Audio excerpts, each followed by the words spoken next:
ఈ అమ్మాయి మాట్లాడలేకపోయింది, అందుకే తల్లి మాట్లాడే గిల్లిని కొన్నారు. అది కుమార్తెకు మాట్లాడటం నేర్పించాలనే ఉద్దేశం. కానీ దానితో కూడా అమ్మాయి గొంతు రాలేదు. తల్లిదండ్రులు నిరాశగా ఇద్దరు పిల్లలను పట్టుకుని గొడవ పడ్డారు. తర్వాత గిల్లి శబ్దం చేసిన అమ్మాయి కూడా మాట్లాడింది. కుమార్తె గొంతు వినగానే తల్లి ఆనందంగా ఆమెను ఆలింగనం చేసుకుంది. తర్వాత గిల్లి అమ్మాయి స్నేహితులయ్యారు. ఇద్దరూ ఎక్కువసేపు గడిపారు. గిల్లి తెలివైనది, కానీ ఎత్తు అంటే భయం ఉండేది. అందుకే ఎగరడం కాదు, పిల్లి నుండి తప్పించుకోవడానికి అది పరుగెత్తేది. ఇది చూసిన చిన్న అమ్మాయి గిల్లికి ఎగరడం నేర్పాలని నిర్ణయించింది. అదే సమయంలో తల్లిదండ్రులు గిల్లిని కుమార్తెతో ఉంచడం మూర్ఖత్వమని భావించారు. వారు గిల్లిని దూరంగా పంపాలని అనుకున్నారు. అమ్మాయి గిల్లికి రెక్కలు విప్పి ఎగరమని సంకేతం ఇచ్చినప్పుడు తక్తా విరిగిపోవడంతో ఆమె కిందకి జారుతూ పైకప్పు నుండి వేలాడింది. అదృష్టవశాత్తు ఆమె అరుపు విని తండ్రి సమయానికి వచ్చి ఆమెను రక్షిస్తారు. గిల్లిని చూసిన తర్వాత మరుసటి ఉదయమే దాన్ని తీస్తారు. అమ్మాయి ఏడుస్తుంది. గిల్లి బాధపడింది. తండ్రి గిల్లిని పట్టణం దుకాణానికి పంపారు. అక్కడ పంజరంలో ఉంది. ఆ దుకాణం యజమానిని అది ద్వేషించేది, రాకపోకల ఖాతాదారులను శాపించేది. అప్పుడే వృద్ధ మహిళ ఆసక్తి చూపింది. ఆమెకు మాట్లాడేందుకు స్నేహితుడు లభించి గిల్లిని కొనుగోలు చేసింది.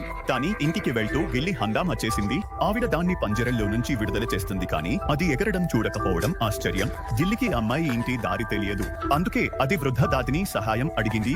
దాని మాట వినింది. ఆమె చెప్పిన చిరునామాకు వెళ్ళింది. కానీ ఆ ఇల్లు ఖాళీగా ఉంది. దాది పొరుగువారిని అడిగితే ఆ అమ్మాయి కుటుంబం మరో దేశానికి వెళ్లిపోయారని తెలిసింది. గిల్లి మళ్ళీ దాదిని సహాయం అడుగుతుంది, కానీ రెండవ దేశం చాలా దూరం. ఈ వయసులో దాదికి అంత దూరం ప్రయాణించడం కష్టం. ఇది విని గిల్లి బాధపడుతుంది. ఆ అమ్మాయి మాట వినిపించి ఎగరడం నేర్చుకుని ఉంటే ఈ పరిస్థితి రాదని ఆలోచిస్తుంది. గిల్లిని బాధగా చూసిన దయాళు దాదికి హృదయం కరిగింది. కష్టాలు పట్టకుండా దాన్ని ఇంటికి చేర్చాలని నిర్ణయించింది. ఇద్దరూ మ్యాప్ చూస్తూ ప్రయాణం బయలుదేరారు. ఈ మధ్యలో ఇద్దరూ మంచి స్నేహితులయ్యారు.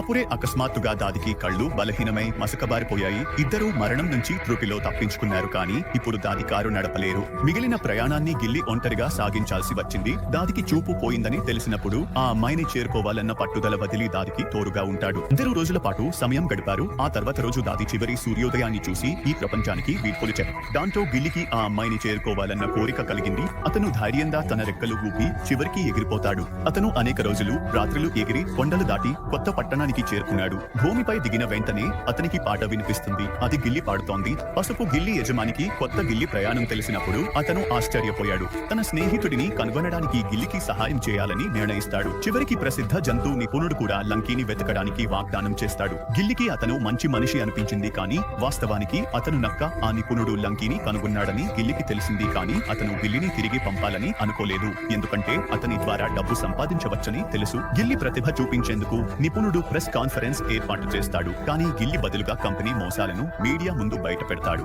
ఇది విన్న నిపుణుడు గిల్లిని పట్టుకుని రెక్కలు కత్తిరించి పంజరంలో ఒంటరిగా వేస్తాడు. గిల్లి మనసు పూర్తిగా విరిగిపోతుంది. కొన్ని సంవత్సరాల తర్వాత ఆ మోసాల వల్ల కంపెనీ మూసివేయబడుతుంది. ఒకరోజు బిచ్చగాడు పాత కంపెనీలోకి వచ్చి పంజరంలో గిల్లిని చూస్తాడు. చాలా కాలంగా గిల్లి అన్ని మర్చిపోయాడు. అతను కేవలం నీటి చుక్కలు కిరణాలపై బతికేవాడు. ఆ మనిషిని చూసి గిల్లి తన కథ చెబుతాడు. అప్పటికే గిల్లి వృద్ధుడయ్యాడు. ఎగరలేను, అందుకే లంకీని వెతకడం అసాధ్యమయ్యింది. ఆ బిచ్చగాడు లైబ్రరీకి వెళ్లి పుస్తకంలో లంకీ గురించి తెలుసుకుంటాడు. వెంటనే గిల్లిని తీసుకుని లంకీ ఇంటికి వెళ్లిపోతాడు. అప్పటికే లంకీ పెద్దదయ్యింది. గిల్లిని చూసి లంకీ ఆనందంగా పాటలు పాడుతుంది. గిల్లి కూడా లంకీ చేతుల్లోకి చేరిపోతాడు. వారి సంవత్సరాల ప్రయాణం ఇక్కడ ముగుస్తుంది.